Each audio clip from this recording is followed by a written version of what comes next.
쌍둥이 오빠 살릴 수 있는 종이를 네 손으로 갈기갈기 찢어버리는 순간부터 넌 사람 하나를 2번 죽이는 거야. 고성이가 그렇게 내뱉었는데요. 형광등 아래에서 간이식 동의서를 들고 있던 지은호 손이 더 심하게 떨렸습니다. 서류맨 위에는 굵은 글씨로 이렇게 박혀 있었어요. 공여자 지은호. 그 옆 칸에는 더 찌르는 문장이 적혀 있었습니다. 수혜자 친족 쌍둥이 남매. 쌍둥이 남매. 글자를 읽는 순간 머릿속 어딘가에서 오래된 얼굴 하나가 번쩍 떠올랐습니다. 비 오는 날 우산을 나눠 쓰던 친구 한우진. 생일 얘기하다가 장난처럼 야 우리 쌍둥이냐 하고 웃던 그 기억이 스쳐갔는데요. 그땐 그냥 농담이었는데 지금은 그 말이 너무 무섭게 들렸습니다. 담당 의사가 조심조심 말을 꺼냈습니다. 지은호 씨, 환자분 상태가 너무 위중합니다. 쌍둥이 오빠면 이식 성공률도 높고요. 지금 거부하시면. 지은호는 동의서를 한참 내려다보다가 숨을 깊게 들이켰습니다. 그리고 종이를 반으로 접더니 2손으로 힘을 주어 찢어버렸습니다. 종이 찢어지는 소리가 복도에 크게 울렸어요. 저 이 수술 안 할게요. 간호사들이 놀라서 서로 눈을 마주쳤고 담당 의사가 급히 손을 뻗었습니다. 잠깐만요, 보호자분. 쌍둥이 오빠라고 들었습니다. 이건 가족으로서. 그래서요. 지은호 목소리는 조금 떨렸지만 단어 하나하나는 분명했습니다. 진짜로 오빠 살리자는 수술이면 제가 이렇게까지 못했을 거예요. 근데 이거 오빠 살리기 전에 어떤 사람 이미지부터 살리겠다는 각본이잖아요. 더는 그 사람 PR에 제 몸까지 쓰고 싶지는 않아서요. 쇼라는 말 누가 가르쳐줬어. 고성이가 앞으로 한 걸음 나왔습니다. 입꼬리에 비웃음이 걸려있고 눈빛은 얼음처럼 차가웠어요. 내가 이 동의서에 도장 찍으면 내가 무슨 말을 할지도 다 준비해놨거든. 버려진 딸이 쌍둥이 오빠를 위해 간을 내놓았습니다. 기자들이 얼마나 좋아할지 상상도 안 되지. 그 문장 벌써 기사 제목도 2개쯤 써뒀겠죠. 지은호가 고성이를 똑바로 바라봤습니다. 버려진 딸, 친오빠 위에 간 기증. 쌍둥이 동생, 오빠 살릴 기회 외면. 둘 다 준비해두고 상황 봐서 골랐을 거잖아요. 순간 고성의 눈꼬리가 아주 살짝 흔들렸습니다. 전날 밤 회사 컴퓨터에서 우연히 열어봤던 폴더들이 떠올랐어요. 캠페인 시안 버려진 딸, 오빠를 살리다. 예상 타이틀 버려진 딸, 친오빠 위에 간 기증. 결제란에는 고성의 이름이 찍혀 있었습니다. 이거 사람 살리자는 서류 아니잖아요. 엄마 체면 세우고 회사 살리자는 각본이잖아요. 그래서 전 안 해요. 엄마라고 부를 줄은 알면서 상황 파악은 끝까지 안 하네. 고성이가 코웃음을 쳤습니다. 반말이 아주 익숙하게 입에 붙어 있었어요. 좋아. 그럼 내가 선택하는 거다. 내 손으로 이 종이 갈기갈기 찢은 거 다들 봤지? 앞으로 어디 가서 울고불고 해도 소용없어. 한우진 죽으면 반은 내가 죽이는 거야. 그 죄책감 안고 살아. 알겠어? 담당 의사가 결국 정리했습니다. 공여자 본인이 거부 의사를 명확히 밝혔으니 오늘 간이식 수술은 진행할 수 없습니다. 환자분 치료는 약물과 다른 방법으로 다시 논의하겠습니다. 수술실 문 위에 켜져 있던 불이 꺼지고 의료진이 하나둘 흩어졌습니다. 누군가는 안도의 숨을 쉬었고 누군가는 혀를 찼습니다. 복도 끝 기둥 뒤에는 이지혁이 서 있었습니다. 빈 종이컵을 손에 쥔 채 방금 상황을 처음부터 끝까지 지켜보고 있었어요. 그래 지은호당네. 이지혁은 주머니 속 USB를 한번 쥐었다가 다시 넣었습니다. 수술이 강행되면 이사회에 들고 들어가려던 자료였거든요. 파일 이름은 단순했습니다. 고성의 PR 시나리오 간이식 캠페인. 중환자실 안에서는 또 다른 싸움이 진행 중이었습니다. 한우진은 희미하게 눈을 뜬 상태였는데요. 간호사들이 오가며 나누는 말이 조금씩 귀에 들어왔습니다. 간이식 취소됐대. 쌍둥이 동생이 거부했다더라. 쌍둥이 동생. 그 말 한마디에 우진 머릿속에 어떤 얼굴이 떠올랐습니다. 같은 반, 같은 나이, 같은 생일. 비 오는 날 우산을 나눠 쓰던 아이. 시험 망쳤다고 분식집에서 떡볶이 국물에 고추장 더 퍼붓던 아이. 지은호. 이름을 속으로 부르는 순간 가슴이 저릿했습니다. 몇 주 전 고성이는 병실로 찾아와 아무렇지 않게 이런 말을 했었거든요. 내 쌍둥이 동생, 누군지 이제 알겠다. 쓰레기 봉투에서 건졌다는 그 애. 지은호. 내가 그렇게 친구라고 감싸던 그 애가 바로 그 동생이야. 처음 들었을 때 우진은 말문이 막혔습니다. 학창시절 장난처럼 우리 생일 똑같네. 야, 우리 쌍둥이냐 웃어넘겼던 일이 알고 보니 장난이 아니라 현실이었다는 게 너무 기괴하게 느껴졌어요. 고성이는 그 위에 칼날 같은 말을 덧붙였습니다. 쌍둥이 남매라서 다행이야. 체격도 맞고 간 이식 조건도 좋고. 하늘이 너희 둘한테 한 번 더 기회를 준 거라고 보면 돼. 동생 간 조금 떼우면 너도 살고 걔도 산다. 이보다 효율적인 구조가 어딨냐? 효율. 구조. 지금 이야기하는 대상이 사람이 아니라 부품인 것처럼 느껴지는 단어들이었습니다. 그래서 우진이 먼저 버텼습니다. 쌍둥이 동생이 누군지 전 압니다.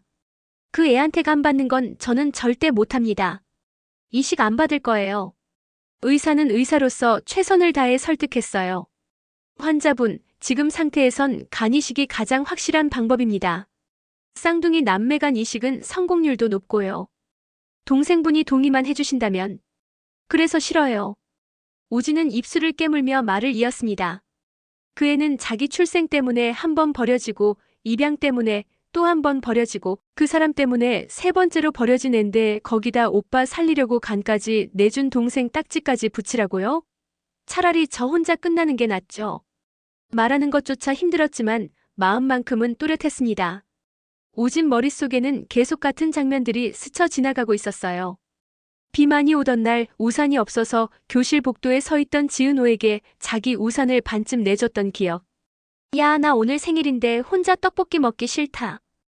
나도 오늘 생일인데. 그러고 둘이 동시에 웃으면서 야, 우리 진짜 쌍둥이냐? 장난치던 순간. 그 농담이 현실이었고 지금은 그 현실 때문에 둘 다 칼날 위에 올라서 있는 셈이었습니다. 쌍둥이 동생이 그 애라면 이식은 절대 안 돼. 내가 살겠다고 그의 몸에 또 다른 흉터 남기는 건 그냥 죽으라는 말보다 더 잔인하다. 그래서 우진은 동생을 위해서라도 버텼고 동시에 죄책감에 눌려 있었습니다. 복도에서 동생이 거부했다더라 소문이 날아다닐 때마다 속으로만 계속 중얼거렸어요. 아니야. 반은 내가 거부한 거야. 오히려 다행이다. 그 애가 내 간판 위에 서게 만들지 않은 거니까. 간이식 취소 소식은 병원 울타리를 넘어 회사 이사회실까지 들어갔습니다. 박성재는 프레젠테이션 자료를 넘기다가 휴대폰에 뜬 짧은 문자를 확인했습니다. 이식 보류. 공여자 거부. 그 한 줄만으로도 상황이 눈앞에 그려졌어요. 은호 후배가 결국 찢었구나. 성재는 숨을 한번 길게 내쉬고 노트북에 열어둔 다른 파일을 클릭했습니다. 이지혁이 밤새 모아준 자료였습니다. 캠페인 기획안 버려진 딸 오빠를 살리다. 키워드 출생의 비밀 용서 헌신 모성애. 문서 안에는 예상 기사 제목 고성의 연설 흐름 SNS 카드 뉴스 문구까지 빼곡히 적혀 있었어요. 예상 타이틀 버려진 딸 친오빠 위에 간 기증. 연설 포인트 한 번은 놓쳤지만 하늘이 다시 기회를 주더군요. 성재는 눈살을 찌푸렸습니다. 수술 얘기가 본격적으로 오르내리기도 전에 이런 걸 먼저 만들고 있었다고. 테이블 건너편에 앉은 이사가 말했습니다. 요즘 이미지도 많이 상했고 이런 감동 스토리 하나 필요하긴 하지요. 버려진 딸이 쌍둥이 오빠를 위해 간을 내놨다. 듣기만 해도 울컥하지 않습니까? 다른 이사도 거들었습니다. 주주들한테도 좋죠. 숫자만 보여주는 것보다 이런 서사가 하나 있으면 훨씬 유리하니까요. 그때 박성재가 펜을 내려놓으며 입을 열었습니다. 잠깐만요. 간이식은 이미 보류됐습니다. 공여자인 지은호 씨가 직접 거부했다는 연락을 방금 받았어요. 회의실이 술렁였습니다. 쌍둥이 오빠라면서요? 그걸 거부했다고요? 가족이라는 게 참 요즘 애들은 이해가 안 돼요. 익숙한 멘트들이 슬슬 나올 타이밍이었는데 성재가 노트북 화면을 회의실 한가운데로 돌려 보여줬습니다. 그리고 이게 의료진이 정식으로 간이식 얘기 꺼내기도 전에 돌고 있던 PR 시나리오입니다. 이건 누가 책임지는 겁니까? 화면에는 고성의 이름이 찍힌 결제란과 홍보팀 메모가 찍혀 있었어요. 회의실 끝에 있던 누군가가 낮게 중얼거렸습니다. 이러면 사람 살리자는 건지 기사 만들자는 건지 구분이 안 되는데요. 성재는 조용하지만 단단한 목소리로 덧붙였습니다. 은호 후배는 지금 자기 몸이랑 자기 출생까지 다 걸고 버티고 있습니다. 이 감동 스토리 그림 속에 들어가기 싫다는 이유 하나로요. 저는 그 결정을 비정하다는 말로만 덮고 싶진 않습니다. 그 말에 몇몇 이사들 표정이 굳었습니다. 숫자만 오가던 회의가 그제야 사람 이야기가 돼버린 순간이었어요. 병원 근처 허름한 식당에서는 또 다른 계산이 이루어지고 있었습니다. 지강호는 뜨거운 국물 앞에 앉아서도 숟가락을 제대로 들지 못하고 있었습니다. 휴대폰 화면에는 통장 잔고가 떠 있고 머릿속에는 5억이라는 숫자가 계속 맴돌았어요. 그때 그냥 받았으면 지금 이렇게까지 꼬이진 않았겠지. 고성이가 건넸다가 지강호가 돌려준 그 5억. 돈은 이미 사라졌지만 손끝에 남아있던 묵직함은 아직도 생생했습니다. 누나 설득만 해주면 이 돈은 내 거야. 내 인생 이번 한 번에 바뀐다. 그 말은 아직도 귓가에 남아있었습니다. 강호야. 문이 열리며 정순이가 들어왔습니다. 에이프런을 한 채로 숨을 고르며 아들 맞은편에 앉았어요. 여기 있었네. 가게 잠깐 비웠다길래 또 병원 앞에서 얼쩡거리는 줄 알았더니 그냥 뭐 좀 생각할 게 있어서요. 정순이는 아들 얼굴만 보고도 어느 정도 감정을 읽을 수 있는 사람이었습니다. 그 집 이사장이 또 연락했냐? 했는데 안 받았어요. 잘했다. 잠시 뜨거운 국물을 떠먹다가 정순이가 조심스럽게 물었습니다. 근데 진짜 말해봐라. 그 5억 솔직히 아깝지? 지강호는 고개를 숙인 채 한참을 버티다가 결국 털어놨습니다. 아깝죠. 엄마 허리 수술도 하고 가게 빚도 갚고 누나 월세도 걱정 안 해도 되잖아요. 나도 좀 사람답게 살 수 있을 것 같았고. 솔직히 그 생각 아직도 해요. 근데도 돌려줬네. 그 돈 받으면 누나 얼굴은 어떻게 봐요? 쌍둥이 오빠 간이식 설득해서 받아온 돈인데 나 혼자만 알고 쓰면 평생 토할 것 같아요. 정순이 눈가에 바로 눈물이 맺혔습니다. 누나 지키겠다고 한 선택인데 엄마 귀에는 내가 자기 인생 포기하는 소리처럼 들려서 고맙고 또 미안하다. 엄마, 그럼 어떻게 해야 돼요? 의리 지키고 우리 인생도 살리는 방법이 어디냐고요? 그게 있었으면 엄마 인생이 이 지경이었겠냐? 둘은 씁쓸하게 웃었습니다. 웃음 뒤에는 늘 가난과 걱정이 그대로 남아 있었어요. 정순이가 마지막으로 말했습니다. 그래도 한 가지는 확실하다. 넌 돈보다 누나 얼굴 먼저 떠올렸잖아. 엄마한텐 그게 제일 값진 거다. 그 말이 지강호 가슴에 깊게 박혔습니다. 쉽게 빠지지 않을 문장이었어요. 다시 병원 옥상. 지은호는 난간에 서서 아래를 내려다보고 있었습니다. 도시 불빛이 반짝거리는데도 마음은 계속 어두웠어요. 쌍둥이 오빠 도대체 어떤 얼굴일까? 어디에 살고 있을까? 혹시 나를 알고 있을까? 아니면 나처럼 그냥 있다는 정보만 갖고 사는 걸까? 생각이 꼬리에 꼬리를 물 때쯤 뒤에서 익숙한 목소리가 들렸습니다. 추운데 왜 여기까지 도망왔냐? 이지혁이었습니다. 넥타이를 느슨하게 풀고 손에는 작은 USB가 쥐어져 있었어요. 지혁 선배. 사람 많은데 놔두고 꼭 옥상이나 계단으로 올라가더라. 패턴이 딱 보임. 사소한 농담이었는데 오늘은 이상하게 위로처럼 들렸습니다. 선배도 들으셨죠? 제가 간이식 거부한 거. 응. 근데 이 얼굴 보니까 후회하는 중이네. 지은호는 헛웃음을 한번 흘렸다가 바로 고개를 숙였습니다. 하루에도 10번씩 바뀌어요. 내가 너무한 건가 싶다가도 수술실 앞에서 엄마 얼굴 보면 또 이건 아닌데 싶고. 이지혁은 옥상 난간에 팔을 걸치고 한참을 하늘만 바라보다가 말했습니다. 쌍둥이 오빠라며. 네. 그래서 더 힘든 거잖아. 내가 거부해서 오빠 죽는 거 아닐까 그 생각. 지은호가 놀란 눈으로 돌아봤습니다. 선배, 어떻게 그렇게 잘 알아요? 사람이 피 섞인 사이한테 갖는 죄책감이 제일 독해. 잘못 안 해도 늘 내가 나쁜 사람 같고. 죽을 사람은 따로 있는데 내가 죽이는 것 같고. 지은호는 한참 망설이다가 숨겨둔 말을 꺼냈습니다. 근데 그 쌍둥이 오빠란 사람이요. 저 다시 버린 집 편에 서 있는 사람이면요. 그 사람 살리겠다고 또 그 집에서 시키는 대로 움직이는 게 그게 맞는 건지 모르겠어요. 이지혁은 짧게 숨을 내쉬고 단호하게 말했습니다. 난 아니라고 본다. 넌 이제 내 편 좀 해야 돼. 살아서 내 눈으로 봐야지. 그 오빠가 어떤 사람인지, 뭘 선택하는지. 내가 간 내주고 쓰러져 버리면 그 뒤에 벌어지는 일은 아무도 못 봐. 그 말에 지은호 눈에 물기가 차올랐습니다. 그래도 세상 사람들이 다 쌍둥이 오빠 버린 나쁜 동생이라고 하면요. 그럼 내가 옆에서 아니다라고 해줄게. 적어도 한 명은 끝까지 내 편 들어줄 사람 있어야지. 그 말이 지은호 가슴 한쪽을 뜨겁게 때렸습니다. 며칠 뒤 병원 안에는 새 소문이 떠돌기 시작했습니다. 새 공여자 나왔다더라. 한우진 씨 수술 다시 잡힌다던데. 의료진은 분주해졌고 간호사들은 서로 눈치만 보며 말을 아꼈습니다. 복도를 걷던 지은호는 그 얘기를 듣고 발걸음을 멈췄습니다. 내가 거부하니까 이제는 돈으로 다른 사람 간을 사겠다는 거네. 그때 휴대폰이 짧게 진동했습니다. 모르는 번호로 문자가 하나 와 있었어요.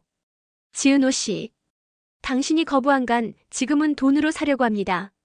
그 익명 공여자가 누구인지 그리고 당신 쌍둥이 오빠가 누군지 알고 싶다면 오늘 오후 3시 병원 지하 주차장으로 내려오세요. 문장을 끝까지 읽자 심장이 쿵 하고 내려앉는 느낌이 들었습니다. 쌍둥이 오빠가 누군지 알고 싶다면 이 한 줄은 평생 마음 깊숙이 숨겨둔 갈망을 정면으로 건드렸습니다. 동시에 또 다른 두려움도 올라왔습니다. 혹시 내가 아는 사람일까? 혹시 진짜 우진이면 어떡하지? 스스로를 달래보려 했습니다. 설마 인생이 그렇게까지 드라마 같겠어. 근데 이미 자기 인생이 충분히 드라마라는 걸 아는 사람에게 그 말은 아무 위로가 되지 않았어요. 오후 3시가 가까워질수록 병원은 더 붐볐습니다. 지은호는 엘리베이터 앞까지 갔다가 잠시 멈췄습니다. 그리고 방향을 바꿔 계단 쪽으로 걸어갔어요. 손안에 쥔 휴대폰에는 방금 받은 문자의 마지막 줄이 계속 떠 있었습니다. 지하 주차장으로 내려오세요. 계단 참 난간에 기대어 숨을 고르고 있는데 위쪽에서 발소리가 들렸습니다. 은호 후배? 박성재였습니다. 서류철을 들고 내려오다가 계단참에 서 있는 지은호를 발견했어요. 본부장님, 얼굴이 많이 안 좋네. 또 무슨 일 생겼어요? 지은호는 잠깐 문자 내용을 보여줄까 고민했다가 결국 감췄습니다. 그냥 머리가 좀 복잡해서요. 간이식 건으로 또 이사장님이 뭐라고 했어요? 아니요. 오히려 본부장님이 막아주셨다고 들었어요.